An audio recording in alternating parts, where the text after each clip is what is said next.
마가복음 14장 27절부터 31절까지 제가 봉독해 드리겠습니다. 예수께서 제자들에게 이르시되 너희가 다 나를 버리리라. 이는 기록된 바 내가 목자를 치리니 양들이 흩어지리라 하였음이니라. 그러나 내가 살아난 후에 너희보다 먼저 갈릴리로 가리라. 베드로가 여짜오되 다 버릴지라도 나는 그리하지 않겠나이다. 예수께서 이르시되 내가 진실로 네게 이르노니 오늘 이 밤 닭이 2번 울기 전에 네가 나를 3번 부인하리라. 베드로가 힘있게 말하되 내가 주와 함께 죽을지언정 주를 부인하지 않겠나이다 하고 모든 제자도 이와 같이 말하니라. 아멘. 마지막 만찬을 나누시고 주님께서 제자들을 데리고 감람산으로 가십니다. 감람산으로 가시는 이유가 뭐예요? 기도하기 위해서 가시는 거예요. 우리가 잘 아는 겟세마네 동산, 감람산 겟세마네 동산에서 성부 하나님 앞에 기도하기 위해서 가십니다. 그런데 가시면서 제자들에게 충격적인 말씀을 하세요. 오늘 밤 너희가 다 나를 버릴 것이다. 사실은 주님께서 그 말씀만 하신 건 아니죠. 그러나 내가 너희보다 먼저, 내가 살아난 후에 너희보다 먼저 갈릴리로 가리라. 그런데 제자들에게는요, 예수님께서 부활하셔서 갈릴리로 가신다는 그 말씀은 귀에 들어오지 않고요. 또 그건 잘 모르겠고 너희가 다 나를 버릴 것이다 하는 그 말씀만 귀에 들어오는 거죠. 베드로가요, 다 주를 버릴지라도 나는 그리하지 않겠나이다 하고 이야기합니다. 다 주님을 버려도요, 나는 절대 주님을 버리지 않습니다. 그렇게 이야기를 하죠. 예수님께서 그 말씀을 듣고 그래, 그 말이 참 위로가 된다 이러셨으면 얼마나 좋겠어요. 그런데 주님께서 그렇게 말씀하지 않으시고 베드로를 향하여서 더 충격적인 말씀을 하십니다. 오늘 밤 닭이 2번 울기 전에 네가 나를 3번이나 부인할 거다. 베드로가 그 말을 듣고 다시 힘주어서 말하죠. 주님과 함께 죽을지언정 주님을 버리지 않겠습니다. 우리 주님께서 제자들에게 그들이 주님을 버릴 것을 말씀하시는 이유가 뭘까요? 베드로에게 네가 닭이 2번 울기 전에 나를 3번 부인할 거다. 그 이야기를 하시는 이유가 뭘까요? 너희들은 그것밖에 안 돼.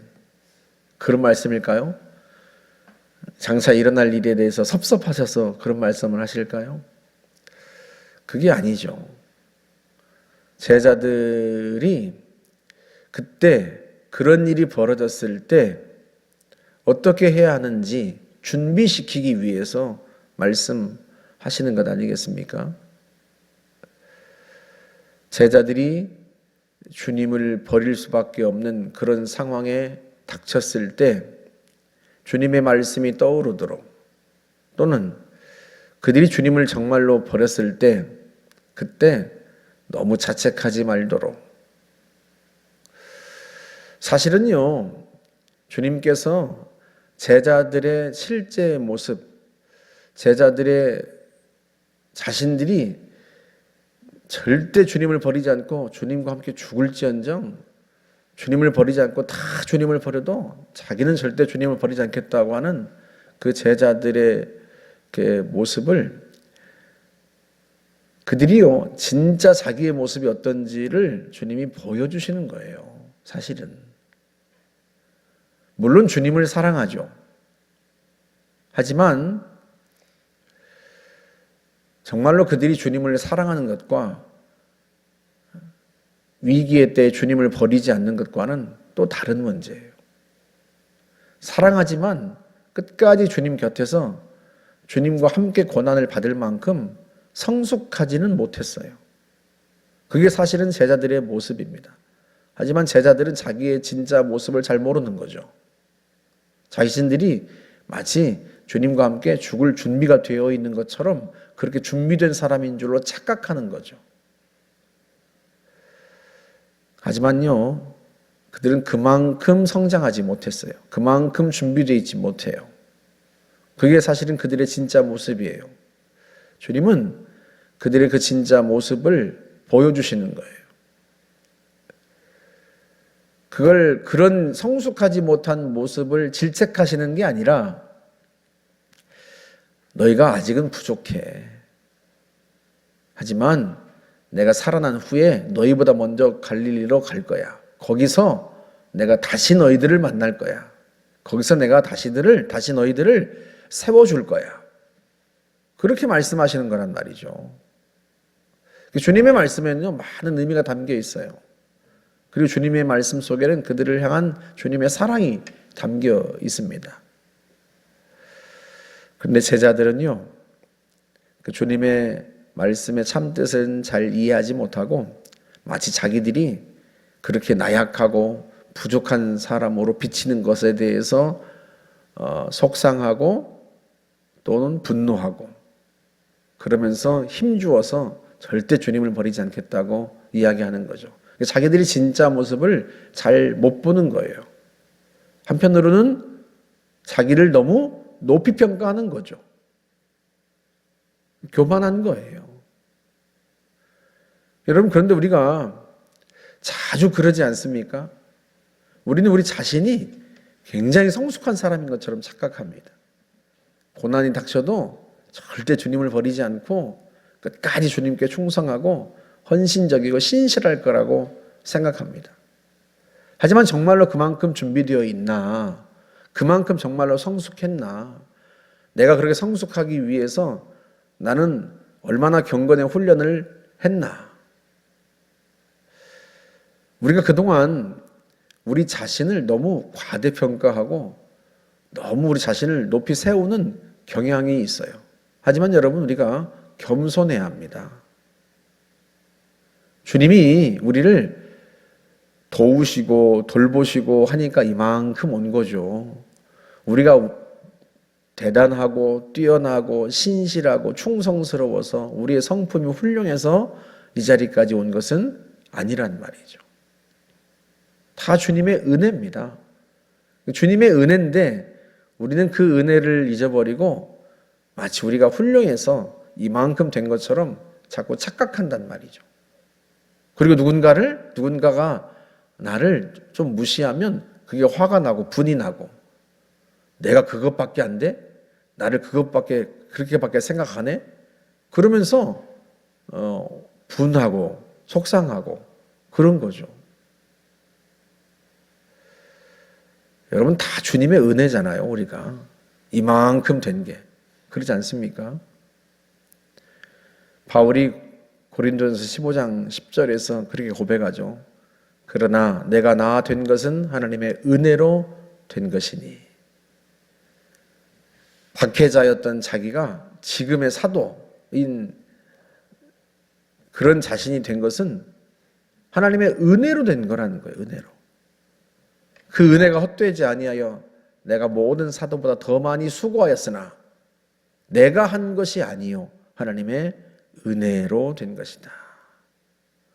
자기가 많은 사도보다 다른 모든 사도보다 더 많이 수고하고 더 많이 헌신했지만 그것조차 자기가 한 게 아니라 하나님의 은혜라는 거예요. 은혜. 바울이 고린도 교회에 그렇게 그렇게 말하는 이유가 뭐예요? 그 성도들에게 고린도 교회 성도들이 너무 교만해요. 자기들이 뭐라도 된 양 자기들을 높이 세우고 축혀 세우고 좀 부족하고 모자란 성도들을 무시하고 그랬단 말이죠. 그래서 고린도전서 1장 26절에서 그들의 진짜 모습을 이야기합니다. 형제들아 너희를 부르심을 보라. 하나님이 너희를 부르셨을 때 너희가 어떤 사람이었는지 까먹었느냐.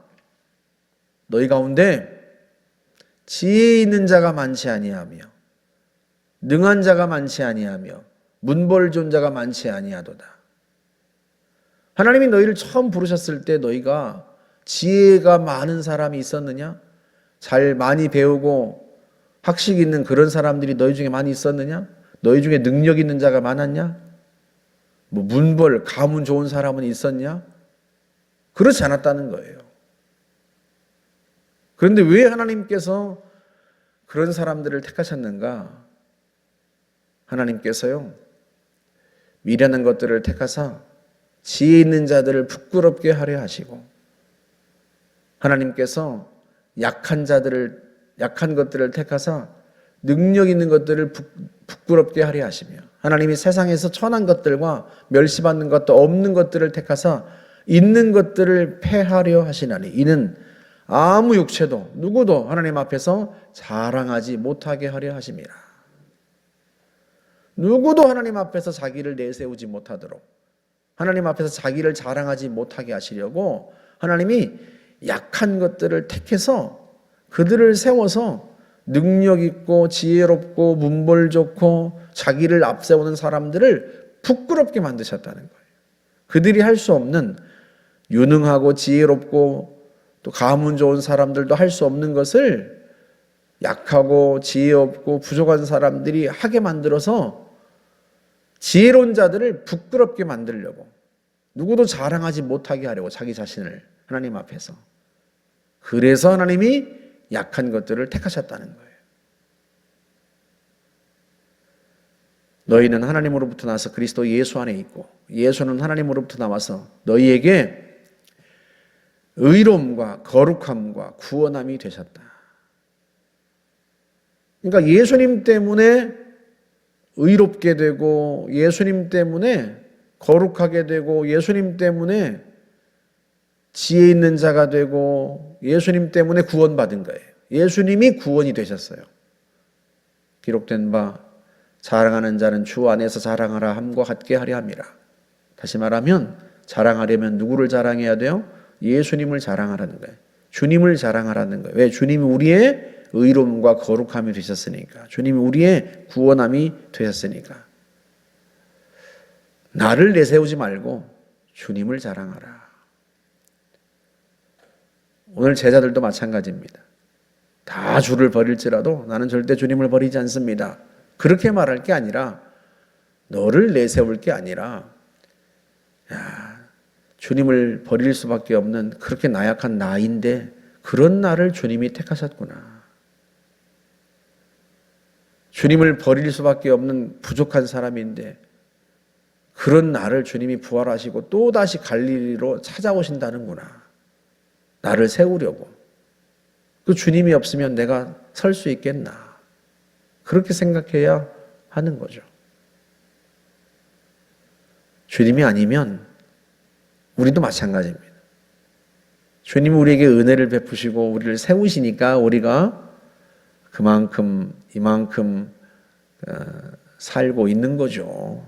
그 은혜에 감사해서 늘 주님께 감사하고 주님을 자랑하고 주님을 높이고, 그게 우리의 본분입니다. 저나 여러분이나 누가 나를 낮춘다고 분하지 말고, 그래 나는 본래 그런 사람이야. 나는 참 부족하고 애작한 사람이야. 하나님이 은혜 베푸지 않으면 난 여기까지 오지도 못했어. 그렇게 겸손하게 시인하고, 괜히 나를 무시했다고 막 길길이 뛰지 말고, 우리가 우리 자신을 높이 세우지 말고 주님 앞에서 그때, 이때야말로 주님을 자랑할 수 있는 기회다. 맞습니다. 나는 참 부족한 사람입니다. 그런데 하나님이 내게 은혜를 베푸셔서 내가 이만큼이라도 왔습니다. 주님을 자랑하면 여러분, 주님이 얼마나 우리를 기뻐하시겠어요? 저와 여러분이 나는 그런 사람 아닙니다. 나는요 절대로 주님 버릴 사람 아니에요. 제자들처럼 그러지 말고, 맞습니다 주님. 내가 참 부족한 사람인데 주님이 나에게 은혜를 베푸셔서 그 은혜 때문에 여기까지 왔습니다. 고백하고 주님을 높이고 자랑하는 그런 저와 여러분 되시기를 주의 이름으로 축복합니다. 함께 기도하겠습니다. 좋으신 하나님 감사합니다.